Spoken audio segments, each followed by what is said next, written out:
ಆಗಿದೆ. ಈಗ ಯಾರ್ಯಾರು ಪೇಮೆಂಟ್ ತಗೊಳ್ಳಿಕ್ಕೆ ಇಚ್ಛೆ ಪಡ್ತಾರೆ ಅವ್ರಿಗೆಲ್ಲರೂ ಕೂಡ ಕೊಡ್ಲಿಕ್ಕೆ ಈಗಾಗಲೇ ತಯಾರಿದೆ. ಮುಂದಿನ ವಾರದಿಂದ ಶುರು ಆಗ್ತದೆ. ಸಂಪೂರ್ಣವಾಗಿ ಈಗ ಕೆಲವರು ಅಪಪ್ರಚಾರ ಮಾಡ್ತಿದ್ರು, ದುಡ್ಡಿಲ್ಲ ಸರ್ಕಾರದ ಬಳಿ, ಇವ್ರು ದುಡ್ಡು ಕೊಡಲ್ಲ, ಸುಳ್ಳು ಹೇಳ್ತಾರೆ ಅಂತಕ್ಕಂಥ ಅಪಪ್ರಚಾರ. ಈಗ ದುಡ್ಡು ಕೂಡ ರೆಡಿ ಇದೆ. ಯಾರ್ಯಾರಿಗೆ ಇಚ್ಛೆ ಇದೆ ಅವ್ರೆಲ್ಲ ಕೂಡ ದುಡ್ಡು ತೆಗೆದುಕೊಂಡು ಕೆಲಸ ಶುರು ಆಗ್ಬೋದು. ಬಸವಗೌಡ ಪಾಟೀಲ್ ಮೊನ್ನೆ ಪ್ರತಿಭಟನೆ ಭಾಗವಹಿಸಿದ್ರು, ಅಲ್ಲಿ ಸದನದಲ್ಲಿ ಹೋರಾಟ ಮಾಡಬಾರದು ಅಂತ. ಮತ್ತೊಂದು ಕಡೆ ಕುಮಾರಸ್ವಾಮಿ ಅವರು ಈ ರಾಜ್ಯದಲ್ಲಿ ಯಾವೊಂದು ಪ್ರಜಾಪ್ರಭುತ್ವದ ವ್ಯವಸ್ಥೆಯಲ್ಲಿ ವಿರೋಧವನ್ನು ವ್ಯಕ್ತಪಡಿಸ್ತಕ್ಕಂಥದ್ದಕ್ಕೆ ಶಾಂತಿಯುತವಾಗಿ ಪ್ರತಿಭಟನೆ ಮಾಡ್ತಕ್ಕಂಥವ್ರ ಮೇಲೆ ದಬ್ಬಾಳಿಕೆ ಮಾಡಿ ಪೊಲೀಸ್ ಇಲಾಖೆಯ ದೌರ್ಜನ್ಯ ಇವತ್ತೇನು ನಡೀತಾ ಇದೆ. ಅದ್ರ ಜೊತೆಗೆ ಕೆಲವು ರೈತ ವಿರೋಧಿ ನೀತಿ ಅನುಸರಿಸ್ತಾ ಇರ್ತಕ್ಕಂಥ ಜನಪ್ರತಿನಿಧಿಗಳು ಸಹ ಇದಕ್ಕೆ ಭಾಗಿಯಾಗಿದ್ದಾರೆ. ಬಹುಶಃ ಯಾವುದೇ ಆದಿಸೂಚನೆಯನ್ನು ಹೊರಡಿಸಿದ್ರು ಅಲ್ಲಿ ರೈತರು ಅದಕ್ಕೆ ಒಪ್ಪಿಗೆ ಕೊಟ್ಟಿಲ್ಲ. ರೈತರಿಂದ ಯಾವುದೇ ರೀತಿಯ ಒಂದು ಮೀಟಿಂಗ್ಗಳು ಮಾಡದೆ ಸುಮಾರು 3,500 ರೈತರು ಕುಟುಂಬಗಳೇನಿದ್ದಾವೆ ಎಲ್ಲರಲ್ಲಿ 80% ವಿರೋಧ ಇದೆ. ಅಂಥ ಪರಿಸ್ಥಿತಿನಲ್ಲಿ ಇವತ್ತು ಸರ್ಕಾರ ಒಂದು ರೀತಿ ದಬ್ಬಾಳಿಕೆ ಮುಖಾಂತರ ನಾವು ಮಾಡಿದ್ದೇ ತೀರ್ಮಾನ ಅಂತಕ್ಕಂಥ ರೀತಿಯಲ್ಲಿ ಹೊರಟಿದ್ದಾರೆ. ಇವತ್ತು ಹಲವಾರು ಪ್ರದೇಶದಲ್ಲಿ ಡ್ರೈ ಲ್ಯಾಂಡ್ ಇರ್ತಕ್ಕಂಥ ಏರಿಯಾಗಳಿದೆ. ಚರ್ಚೆ ಮಾಡಲೇಬೇಕು. ಪ್ರಾಬ್ಲಮ್ ಏನು ಗೊತ್ತಾ? ಒಗ್ಗಟ್ಟು. ರೈತರು ಅಂತ ಹೇಳುವಾಗ ರೈತರ ನಡುವೆ ಒಗ್ಗಟ್ಟಿದ್ದಿದ್ರೆ ಯಾವ ಸರ್ಕಾರಗಳಿಗೂ ಇಷ್ಟೊಂದು ಮುಂದುವರಿಯೋದಕ್ಕೆ ಧೈರ್ಯ ಬರ್ತಾ ಇರಲಿಲ್ಲ. ಒಗ್ಗಟ್ಟಿನ ಕೊರತೆ ಇದೆಯಲ್ಲ, ಇದು ಎಂಥ ಸರ್ಕಾರಗಳನ್ನು ಕೂಡ ಮುನ್ನೋಗೋ ಥರ ಮಾಡುತ್ತೆ. ಚರ್ಚೆ ಮಾಡೋದಕ್ಕೆ ನಮ್ಮ ಜೊತೆಗೆ ಈ ಯೋಜನೆಯ ವಿರೋಧ ಇರುವಂಥ ಶ್ವೇತಾ ನಮ್ಮ ಜೊತೆಗಿದ್ದಾರೆ. ಶ್ವೇತಾ, ನಮಸ್ತೆ, ಕಾರ್ಯಕ್ರಮಕ್ಕೆ ಸ್ವಾಗತ. ಶ್ರೀನಿವಾಸ್ ರೆಡ್ಡಿ ಅವರು ನಮ್ಮ ಜೊತೆಗಿದ್ದಾರೆ. ಶ್ರೀನಿವಾಸ್ ರೆಡ್ಡಿ ಅವರೇ, ನಮಸ್ತೆ, ಕಾರ್ಯಕ್ರಮಕ್ಕೆ ಸ್ವಾಗತ. ಅಶ್ವಥ್ ಅವರು ನಮ್ಮ ಜೊತೆಗಿದ್ದಾರೆ. ಅಶ್ವಥ್ ಅವರೇ, ನಮಸ್ತೆ, ಕಾರ್ಯಕ್ರಮಕ್ಕೆ ಸ್ವಾಗತ. ಈ ಯೋಜನೆಯ ಪರ ಇರುವಂಥ HC ರಾಜಣ್ಣ ಅವರಿದ್ದಾರೆ. ರಾಜಣ್ಣ ಅವರೇ, ನಮಸ್ತೆ, ಕಾರ್ಯಕ್ರಮಕ್ಕೆ ಸ್ವಾಗತ. ಎಲ್ಲರೂ ಕೂಡ ರೈತರೇ. ನಾನು ಮೊದಲನೇದಾಗಿ ರಾಜಣ್ಣ ಅವ್ರ ಹತ್ರನೇ ಮಾತಾಡ್ಬಿಡ್ತೀನಿ. ರಾಜಣ್ಣ ಅವರೇ, ಯಾಕೆ ಈ ಯೋಜನೆ ಬಗ್ಗೆ ಅಷ್ಟೊಂದು ಕಾಳಜಿ ನಿಮಗೆ? ಯಾಕೆ ಈ ಯೋಜನೆಯ ಪರವಾಗಿದ್ದೀರಿ? ನಾನು ತಮ್ಮನ್ನು ಸ್ವಲ್ಪ ಒಂದು ಪ್ರಶ್ನೆ ಕೇಳ್ತೀನಿ, ದಯವಿಟ್ಟು ಬೇಜಾರು ಮಾಡ್ಕೊಳ್ಳಿ. ಈಗ ತಾವೇನು ಮಾಡಿದ್ರಿ ಈಗ ಅಂದರೆ ಯೋಜನೆ ಆಗೋ ರೀತಿಯಲ್ಲಿ ರೈತರ ಪರವಾಗಿ ಒಂದು ವಾದವನ್ನು ಮಾಡಿದ್ರಿ, ತೊಂದರೆ ಇಲ್ಲ, ಅದಕ್ಕೆ ನನಗೆ ಬೇಜಾರಿಲ್ಲ. ಇದ್ರ ಬಗ್ಗೆ ತಮಗೆ ಎಷ್ಟು ಅರಿವಿದೆಯೋ ಅನ್ನೋ ಗೊತ್ತಿಲ್ಲ.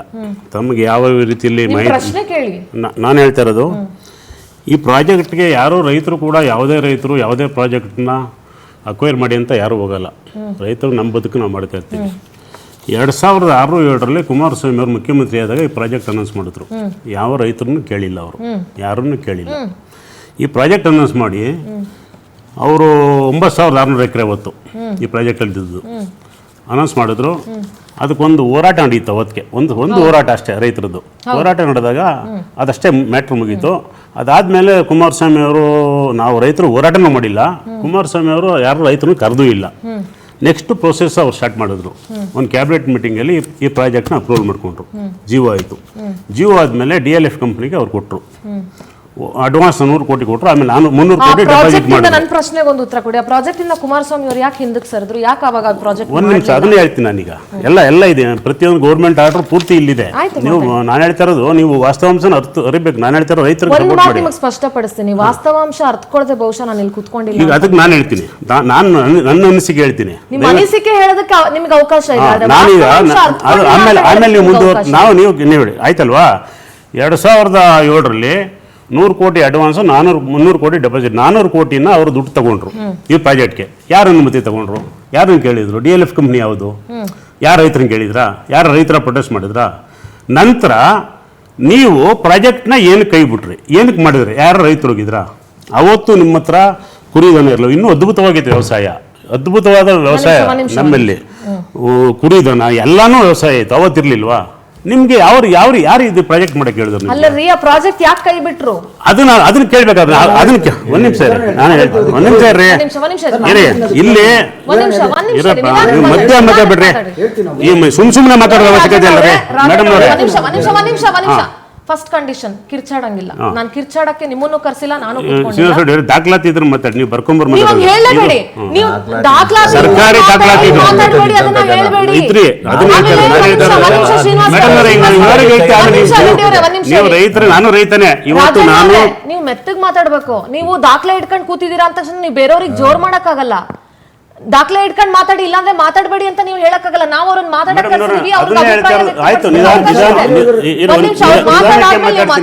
ಒಂದ್ ನಿಮಿಷ ಆಯ್ತಲ್ವಾ. 400 ಕೋಟಿ ಡೆಪಾಸಿಟ್ ಮಾಡಿದ್ರು.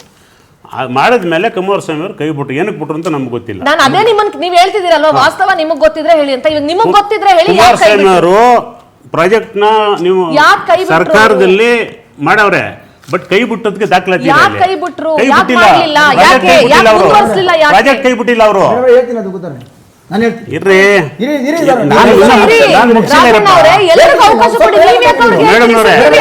ಈಗ ಒಂದು ಮೇಡಮ್ 2006-7 ಕುಮಾರಸ್ವಾಮಿ ಮಾಡಿದಾಗ ಇದೇ ಕೃಷ್ಣಗೆ ಎಲ್ಲಾ ರೈತರನ್ನು ಕರೆದಿ ಮೀಟಿಂಗ್. ನಾನು ಅದನ್ನ ಹೇಳ್ತಿದ್ದೀನಿ ಸರ್ ಇರಿ ಇರಿ ರಾಜಣ್ಣ ಅವರೇ, ನಿಮ್ಮೊಬ್ರ ಜೊತೆ ಮಾತಾಡಕ್ ಬಂದಿಲ್ಲ ನಾನು. ಒಂದ್ ನಿಮಿಷ ಇರಿ. ಮಾಡಿದಾಗ ರೈತರುಗಳು ನಿಮ್ಮನ್ನ ಗೆಲ್ಸಿದ್ದಕ್ಕೆ ಈ ಪ್ರಾಜೆಕ್ಟ್ ಬೇಡ, ನಾವು ರೈತರಾಗೆ ಇರ್ತೀವಿ, ಇಲ್ಲಿ ಸಣ್ಣ ಪುಟ್ಟ ರೈತರು ಹಾಳಾಗೋಗ್ತಾ ಇದ್ರು.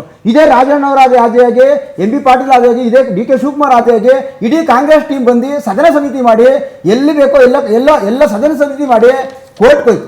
ಆವಾಗ ವಿರೋಧ ಆದಾಗ ಇದೇ ಕಾಂಗ್ರೆಸ್ನವರು ಹೋರಾಟ ಮಾಡಿದ್ರು.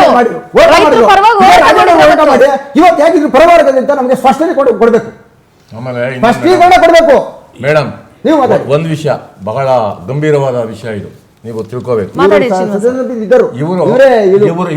ಇವರು ನಮ್ಮ ಜೊತೆಲಿ ಇದ್ದಂಥವ್ರು. ಅವತ್ತು ನಮ್ಮ ಹೈಸ್ಕೂಲ್ ಮೈದಾನದಲ್ಲಿ ಈ ಒಂದು ಪ್ರಾಜೆಕ್ಟು ಕುಮಾರಸ್ವಾಮಿ ಅವರು ತಂದಾಗ ನಾವೊಂದು ಪ್ರತಿಭಟನೆ ಮಾಡಿದ್ವಿ. ರಾಮನಗರಕ್ಕೆ ಪ್ರತಿಭಟನೆ ಹೊರಟ್ವಿ. ಅಲ್ಲೇ ಪ್ರತಿಭಟನೆ ತಹಸೀಲ್ದಾರ್ ಆಫೀಸಲ್ಲಿ ಹೋಗಿ ನಾವು ಮನವಿ ಪತ್ರ ಕೊಟ್ಬಿಟ್ಟು ರಿಟರ್ನ್ ಬಂದ್ವಿ. ಆಮೇಲೆ ನಮ್ಮನ್ನು ಕುಮಾರಸ್ವಾಮಿ ಅವರು ಕರೆಸಿದ್ರು. ಆವತ್ತು ಕುಮಾರಸ್ವಾಮಿ ಅವರು ಮೊದಲನೇ ದಿನ ಇಲ್ಲ, ವಿಜಯಶಂಕರ್ ಅಂತ ಅಂದ್ಬಿಟ್ಟು ಅಕ್ವಿಜೇಷನ್ ಕಮಿಷನರ್ ಇದ್ದರು.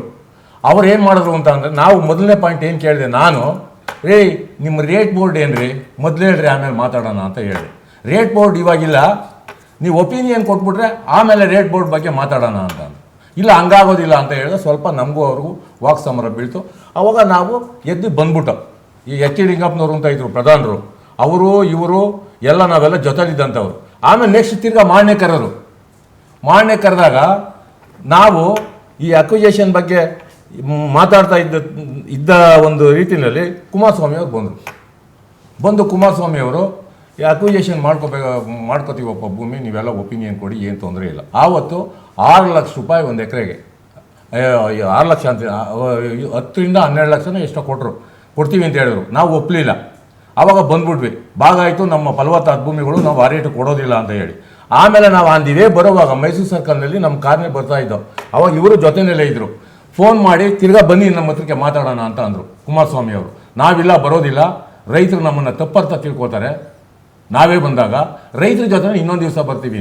ಇನ್ನೊಂದು ದಿವಸ ಹೊರಟಾಗ ಅವರು ಏನು ಹೇಳಿದ್ರು ಕುಮಾರಸ್ವಾಮಿ ಅವರು ಅಂತಂದರೆ, ನೋಡಪ್ಪ ಅಕ್ವಿಜೇಷನ್ ಮಾಡೋಣ, ನಾವು ಇವಾಗ 22 ಲಕ್ಷ ರೂಪಾಯಿ ಒಂದು ಎಕರೆ ಕೊಡ್ತೀವಿ, ಭಾಗ ಆಯಿತು. 21 ಇದು ತರಿ ಅಲ್ಲ ಖುಷಿಗೆ ಕೊಡ್ತೀವಿ ಅಂತ ಹೇಳಿದ್ರು. ಆವತ್ತು 1 ಲಕ್ಷ ರೂಪಾಯಿ ಒಂದು ಎಕರೆಗೆ ಜಮೀನು ಸಿಗೋದು ನಮಗೆ. 1 ಎಕರೆ ಮಾಡಿದ್ರೆ 20 ಎಕರೆ ತಗೊಳ್ತಾ ಇದ್ವಿ. ಇವತ್ತು 1 ಎಕರೆ ಮಾಡಿದ್ರೆ ಅರ್ಧ ಎಕರೆ ಸಿಗೋದಿಲ್ಲ ಎಲ್ಲೂ. ನಾವೆಲ್ಲೋ ಜೀವನ ಮಾಡೋದು. ಇದು ನಮ್ಮ ಮೊದಲನೇ ಪಾಯಿಂಟ್.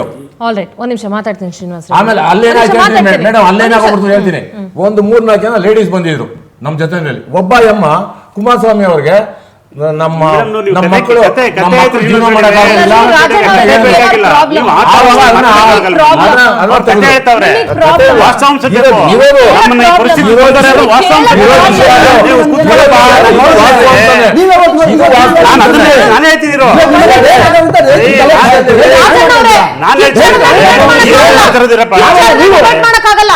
ಒಂದ್ ನಿಮಿಷ ಇರಿ. ನಿಮ್ ಕಥೆನೂ ಕೇಳ್ತೀನಿ, ಅವ್ರ ಕಥೆನೂ ಕೇಳ್ತೀನಿ. ಸುಮ್ನೆ ಇರಿ ನೀವು. ನಿಮ್ಗೆ ಯಾಕೆ ಟೆನ್ಷನ್? ಅವ್ರು ಏನಾದ್ರೂ ಕತೆ ಹೇಳಿ, ನಿಮ್ಗೆ ಯಾಕೆ? ನಿಮ್ದು ನೀವು ಮಾತಾಡಿ. ಅವ್ರ ಕತೆ ನೀವೆಲ್ರು ಒಂದ್ ನಿಮಿಷ ಅಶ್ವಥ್ ಅವ್ರೆ, ಕಿರ್ಚಾಡ್ಕೊಂಡ್ ಕೂಗಾಡ್ಕೊಂಡ್ ಮಾಡಿದ್ರೆ ಡಿಬೇಟ್ ಆಗಲ್ಲ. ನಾನಿಲ್ಲಿ ತಮಾಷೆಗೆ ಏನೋ ನಿಮ್ಮನ್ನ ಕರ್ಸಿ 4 ಮಾತಾಡ್ಬಿಟ್ಟು ಟಿವಿಲ್ ಕಾಣಿಸ್ಕೊಳ್ಬೇಕು ಅನ್ನೋದಕ್ಕೆ ನಾನಂತೂ ಕರ್ಸಿಲ್ಲ. ಪವರ್ ಟಿವಿ ಅಂತ ಕರ್ಸಿಲ್ಲ. ದಯವಿಟ್ಟು ಅರ್ಥ ಮಾಡ್ಕೊಳ್ಳಿ, ಇದು ಜನರಿಗೆ ತಲುಪಬೇಕು ವಾಸ್ತವಾಂಶಗಳು. ನೀವು ದಾಖಲೆ ಇಟ್ಕೊಂಡಿರ್ಬೋದು, ನಾನು ದಾಖಲೆ ಇಟ್ಕೊಂಡು ಕೂತಿದ್ದೀನಿ. ಇವತ್ತು ಬೇಕಾದ್ರೆ ನಾನು ದಾಖಲೆ ತರಿಸಬಲ್ಲೆ. ನಮ್ಮ ಆಫೀಸಲ್ಲೂ ದಾಖಲೆಗಳಿದಾವೆ, ತಿಳ್ಕೊಂಡೆ ಮಾತಾಡಿರೋದು. ಅದನ್ನ ನಿಮಗ್ ತೋರಿಸೋ ಅವಶ್ಯಕತೆ ಇಲ್ಲ. ಜನರಿಗೆ ಏನ್ ತಿಳಿಸ್ಬೇಕು ನಾನು ತಿಳಿಸ್ತೀನಿ. ರಾಜಣ್ಣ ಅವರೇ ಒಂದ್ ನಿಮಿಷ ಇರಿ. ನೀವು ಅವ್ರಿಗೆ ಇವ್ರಿಗೆ ಹೇಳಕ್ ಹೋಗ್ಬೇಡಿ, ಮಾತಾಡ್ಬೇಡಿ ಅಂತ. ಅವ್ರ ಇಷ್ಟ ಅವ್ರು ಮಾತಾಡೋದು, ಅವ್ರಿಗೂ ಸ್ವತಂತ್ರ ಇದೆ, ನಿಮಗೂ ಸ್ವತಂತ್ರ ಇದೆ. ನೀವು ಬೇರೆಯವ್ರಿಗೆ ಕೊಟ್ರೆ ನಾನು ನಿಮಗ್ ಕೊಡ್ತೀನಿ. ನೀವು ಫಸ್ಟ್ ಬೇರೆಯವ್ರಿಗೆ ಅವಕಾಶ ಕೊಡಿ. ಮ್ಯಾಮ್ ನಾನು ಹೇಳ್ತೀನಿ, ನನಗೆ ರಾಜಕೀಯದ ಬಗ್ಗೆ ಮಾತಾಡೋಕ್ಕೆ ಒಂದು ಚೂರು ಇಷ್ಟ ಇಲ್ಲ. ಯಾಕಂದರೆ ಆ ರಾಜಕಾರಣಿಗಳಿಂದನೇ ನಾವು ಇವತ್ತು ಇಲ್ಲಿಗೆ ಬಂದು ಕೂತಿರೋದು. ಇಲ್ಲ ಅಂದ್ರೆ ನೆಮ್ಮದಿಯಾಗಿ ಮನೇಲಿ ಇರ್ತಿದ್ವಿ ಮ್ಯಾಮ್. ಇದೇ ನಮ್ಮ ನೋವು. ಎಷ್ಟೋ ಜನ ಹೆಣ್ಮಕ್ಳು ಶಾಪ ಇವ್ರಿಗೆ ಯಾರಿಗೂ ತರ್ತೆ ಬಿಡಲ್ಲ. ಕುಮಾರಸ್ವಾಮಿ ಆಗಲಿ ಇನ್ನೊಬ್ರಾಗಲಿ ನಮ್ಗೆ ಯಾರ ಬಗ್ಗೆನೂ ಮಾತಾಡೋದು ಬೇಡ ಮ್ಯಾಮ್. ಈಗ ನಮ್ಗೆ ಏನು ಹೇಳೋದು ನಾನಂದರೆ, ನಾವು ಭೂಮಿಲಿ 1 ಎಕರೆನೋ ಅರ್ಧ ಎಕರೆನೋ ಮಾಡ್ಕೊಂಡು ಜೀವನ ಮಾಡ್ತಿದ್ದೀವಿ. ನಮ್ಮ ನೆಮ್ಮದಿ ಜೀವನ ಮಾಡಕ್ಕೆ ಬಿಡಿ. ನಿಮ್ಮ ರಾಜಕೀಯ ನಮಗೆ ತರಲೇಬೇಡಿ, ದಯವಿಟ್ಟು ಹೇಳ್ತಾ ಇದ್ದೀನಿ. ನೀವು ಅಷ್ಟೇ ಮ್ಯಾಮ್, ಯಾರನ್ನ ಬಂದ್ರೆ ಹೇಳ್ಬಿಡಿ, ನಾವು ಈ ಪರ ರೈತರ ಪರ ಇದ್ರೆ ದಯವಿಟ್ಟು ಬರ್ಲಿ, ರಾಜಕೀಯ ದಯವಿಟ್ಟು ಮಾಡಬೇಡಿ. ರಾಜಕೀಯ ಮಾಡೋದಾಗಿದ್ರೆ ನಿಮ್ಮನ್ನ ಇಲ್ಲಿ ಕರ್ಸೋ ಅವಶ್ಯಕತೆ ಅದೇ ಮ್ಯಾಮ್, ನಮ್ಗೆ ಏನಾಗ್ಬಿಟ್ಟಿದೆ ಅವ್ರು ಹೇಳಿದ್ರಲ್ಲ, ನೀವು ರೈತರ ಪರ. ಹೌದ್ರಿ, ನಾವು ರೈತರ ಪರಾನೇ, ವಿರೋಧ ಮಾಡಕ್ಕಾಗಲ್ಲ. ಯಾಕೆ ಗೊತ್ತಾ, ಅನ್ನ ತಿಂತಾರದ್ ನಾವು ಇವತ್ತು. ಅದರಿಂದ ನಾನು ಅಂತಲ್ಲ, ಕರ್ನಾಟಕದ ಪ್ರತಿಯೊಬ್ಬ ಜನತೆನೂ ರೈತರ ಪರವಾಗಿ ನಿಂತ್ಕೊಳ್ಳೋದು. ನೀವು ಕೇಳಿ ರಾಜಣ್ಣ ಅವರೇ, ಯಾರಾದ್ರೂ ರೈತರು ವಿರೋಧ ನಿಂತ್ಕೋತೀರಾ ಅಂತ ಕೇಳಿ ಯಾರಿಗಾದ್ರು. ನೀವ್ ಅಂದ್ರಲ್ಲ, ನೀವ್ ಇಷ್ಟ ತನಕ ರೈತರ ಪರ ಮಾತಾಡಿದ್ರಿ ಅಂತ. ಮ್ಯಾಮ್, ನಾವು 450 ದಿನದಿಂದ ಹೋರಾಟ ಮಾಡ್ತಿದೀವಲ್ಲ, ಒಬ್ರಾದ್ರೂ ಒಬ್ರು ಜನಪ್ರತಿನಿಧಿ ಬಂದು ನಮ್ಮನ್ನ ಕೇಳಿದ್ರೆ ನಮ್ ಕಷ್ಟ ನಾವು ಮಾತಾಡ್ತಿದ್ವಿ ಮ್ಯಾಮ್. ಒಬ್ರು ಕೇಳಲಿಲ್ಲ. ಯಾರಾದ್ರೂ ಆಗ್ಲಿ, ಒಂದು ಸರ್ಕಾರ ಅಂದಮೇಲೆ ಅದಕ್ಕೆ ಒಬ್ರು ಪ್ರತಿನಿಧಿ ಇರ್ತಾರಲ್ವಾ ಮ್ಯಾಮ್. ಇಷ್ಟು ಬೀದಿಲಿ ಕೂತಿದ್ದೀವಲ್ಲ, ಕೇಳ್ಬೇಕಲ್ವಾ? ಬಡ ರೈತರು ಬದುಕಬಾರ್ದ, ರೈತರು ಉಳಿಬಾರ್ದು ಅನ್ನೋದ ಇವ್ರ ಥೀಮು.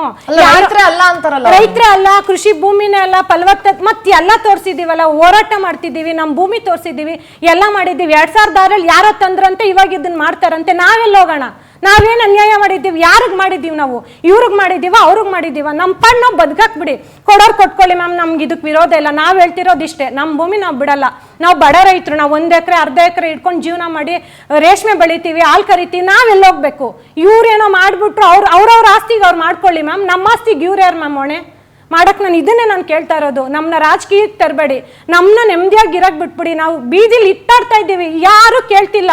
ಏನು ಅನ್ಯಾಯ ಮಾಡಿದ್ದೀವಿ? ಹೆಣ್ಮಕ್ಳು ಅಂದ್ರೆ ಮಾನ ಮರ್ಯಾದೆ ಇಲ್ವಾ ನಮಗೆ? ಇವ್ರು ರಾಜಕಾರಣಿಗಳು ಹೆಣ್ಮಕ್ಳು AC ರೂಮಲ್ಲಿ ಒಳ್ಳೆ ಕಾರಲ್ಲಿ ತಿರುಗ್ಬೋದು, ನಾವು ಬೀದಿಲಿ ಬಿಸಿಲಲ್ಲಿ ಬಿದ್ದಿದ್ದೀವಿ. ಯಾರು ಕೇಳಿಲ್ಲ? ಯಾಕೆ? ನಾನು ಇದನ್ನೇ ಪ್ರಶ್ನೆ ಮಾಡ್ತಿರೋದು. ಎಲ್ಲ ಸರ್ಕಾರದವ್ರಿಗೆ ಹೇಳ್ತಾ ಇರೋದು, ನಾವು ಯಾರಿಗೇನು ಅನ್ಯಾಯ ಮಾಡಿದ್ದೀವಿ? ರೈತರಾಗಿರೋದು ತಪ್ಪ? ನಮ್ಮ ಐಡೆಂಟಿಟಿ ರೈತರು ಅನ್ನೋದು ತಪ್ಪ? ಇಲ್ಲ ನಾವು ಅನ್ನ ಹಾಕೋದು ತಪ್ಪ? ಇಷ್ಟೇ ನನಗೆ ಉತ್ತರ ಬೇಕು. ನನಗೆ ರಾಜಕೀಯ ಅವ್ರು ಮಾಡಿದ್ರು ಇವ್ರು ಮಾಡಿದ್ರು ಬೇಡ. ಅವ್ರು ಮಾಡಿದ್ರು ರೆಡ್ ಝೋನ್ ಆಯಿತು. ರೆಡ್ ಝೋನಿಂದ ಅನ್ನ ಏನು ಬೆಳೆಯೋಕ್ಕೆ ತೊಂದರೆ ಇಲ್ವಲ್ಲ? ಭೂಮಿ ಬೆಳೆ ಕೊಡ್ತಿದೆ ಅಲ್ವಾ? ರೆಡ್ ಝೋನ್ ಅಂತ ಬೆಳೆ ಬೆಳೀತಿಲ್ವಾ? ಅದ್ರ ಬಗ್ಗೆ ನಾನು ಮಾತಾಡಲ್ಲ ಮ್ಯಾಮ್. ನನಗೆ ಹೇಳ್ತಾ ಇರೋದು, ನಾವೀಗ ಈಗಿನ 2026ಕ್ಕೆ ನಮಗೆ ಭೂ ಸ್ವಾಧೀನಕ್ಕೆ ನಮ್ಮ ಭೂಮಿ ಕೊಡೋಕೆ ಒಪ್ಪಿಗೆ ಇಲ್ಲ. ಇಷ್ಟೇ ನಾವು ಹೇಳೋದು. ನಮ್ಮ ಬದುಕನ್ನ ಹಾಳು ಮಾಡಬೇಡಿ, ನಾವು ಬದುಕೋತೀವಿ. ನಿಮ್ಮ ಭೂಮಿ ನಿಮ್ಮ ಇಷ್ಟ, ಯಾರಿಗೂ ನಾವು ಕೊಡಬೇಡಿ ಅಂತ ಹೇಳೋಕ್ಕಾಗಲ್ಲ. ನಮ್ಮ ಭೂಮಿ ಕೊಡಲ್ಲ ಅಂತ ನಾವು ಹೇಳ್ತಾ ಇರೋದು. ನಮ್ಮ ನೋವನ್ನ ಅರ್ಥ ಮಾಡ್ಕೊಳ್ಳಿ, ನಮ್ಮನ್ನ ಬದುಕಕ್ಕೆ ಬಿಡಿ ಅಂತ ಸರ್ಕಾರದವ್ರಿಗೆ ಮತ್ತು ಯಾರು ಜನಪ್ರತಿನಿಧಿಗಳಿದ್ದೀರಲ್ಲ, ಸ್ವಲ್ಪ ರೈತರು ನೋಡಿ ಬಂದು. 450 ದಿನದಿಂದ ಹೋರಾಟ ಮಾಡ್ತಿದ್ದೀವಿ, ಬನ್ನಿ ನಮ್ಮ ನೋವನ್ನ ಕೇಳಿ. ಅಲ್ಲಿಗೆ ಬನ್ನಿ, ಇಲ್ಲಿ ಕುತ್ಕೊಂಡು ನಾವು ಚರ್ಚೆ ಮಾಡಿದ್ರೆ ಏನು ಪ್ರಯೋಜನ ಇಲ್ಲ. ಬನ್ನಿ, ಅಲ್ಲಿ ನೋಡಿ, ನಮ್ಮ ಗ್ರೌಂಡ್ ರಿಪೋರ್ಟ್ ತರಿಸಿ. ನಿಮ್ಗೆ ಅದನ್ನ ಮೀರಿ ನಮ್ಮನ್ನೆಲ್ಲ ಮಾಡಿದೀವಿ. ನೀವು ನೋಡಿದ್ದೀರಲ್ವಾ ಮ್ಯಾಮ್? ನಿಮ್ಗಾದ್ರೂ ಅನಿಸ್ತಲ್ವಾ ಈ ಭೂಮಿ ಹಾಳಾಗಬಾರ್ದು ಅಂತ? ಅದನ್ನ ಸ್ಮಶಾನ ಮಾಡಬೇಡಿ. ನಮ್ಮ ರೈತರನ್ನ ಉಳಿಸಿ, ನಮ್ಮ ಹೆಣ್ಮಕ್ಳನ್ನ ಬದುಕಾಕ್ಬಿಡಿ. ನಾವು ಸ್ವತಂತ್ರವಾಗಿರ್ತೀವಿ, ಆರ್ಥಿಕವಾಗಿ ಸ್ವತಂತ್ರವಾಗಿದ್ದೀವಿ, ಹಾಲು ಕರಿತೀವಿ, ರೇಷ್ಮೆ ಬೆಳಿತೀವಿ. ಅದೆಲ್ಲ ಯಾರು ತರ್ತಾರೆ ಮ್ಯಾಮ್? ನಾಳೆಯಿಂದ ನಮ್ಮ ಗಿಡ ಮರ ಹಸುಗಳನ್ನೆಲ್ಲ ಯಾರು ಹೊಡ್ಕೊಂಡು ಹೋಗ್ತಾರೆ? DK ಶಿವಕುಮಾರ್ ಸರ್ ಮನೆ ಕಳ್ಸೋಣ, ಕುಮಾರಸ್ವಾಮಿ ಮನೆ ಕಳಿಸ್ಬೇಕಾ? ನಮ್ಮ ಯಾಕೆ ಕಾಲ್ ಮಾಡ್ತಿದ್ದೀರಾ ಅಂತಾನೆ ನಾನು ಕೇಳ್ತಾ ಇರೋದು. ನಂಗೆ ಯಾವ ದಾಖಲಾತಿನೂ ಬೇಡ, ಏನು ಬೇಡ. ನನ್ಗೆ 2006 ಮಾಹಿತಿನೇ ಇಲ್ಲ ನನ್ಗೇನು ಅದ್ರ ಬಗ್ಗೆ. ಒಂದು ಮಾತು ನೆನಪಾಗ್ತಾ ಇದೆ ಶ್ವೇತಾ, ನೀವು ಇಷ್ಟು ಮಾತಾಡ್ತಾ ಇದ್ರಿ. ಯಾವಾಗಲೂ ಒಂದು ತಿಳ್ಕೊಳ್ಳಿ, ಬಡವರ ಮತ್ತು ರೈತರ ಶೋಷಿತರ ಕೂಗಿದೆಯಲ್ಲ, ಅದು ವಿಧಾನಸೌಧದ ಮೆಟ್ಟಿಲುಗಳಿಗೆ ಕೇಳಿಸೋದಿಲ್ಲ. ನಿಜ ಮ್ಯಾಮ್, ಯಾಕಂದ್ರೆ ಕೇಳಿಸಲ್ಲ. ವಿಧಾನಸೌಧದ ಮೆಟ್ಟಿಲುಗಳಿಗೆ ಬಡವರ ರೈತರ ಶೋಷಿತರ ಧ್ವನಿ ಕೇಳಿಸಲ್ಲ. ಅದು ಅಷ್ಟೇ ಸತ್ಯ. ನೀವು ಎಷ್ಟೇ ಏನೇ ನೀವು ಕೇಳ್ಕೊಂಡ್ರು ದೇ ಡೋಂಟ್ ಬಾದರ್. ಅದನ್ನು ನೀವು ಅರ್ಥ ಮಾಡ್ಕೋಬೇಕು.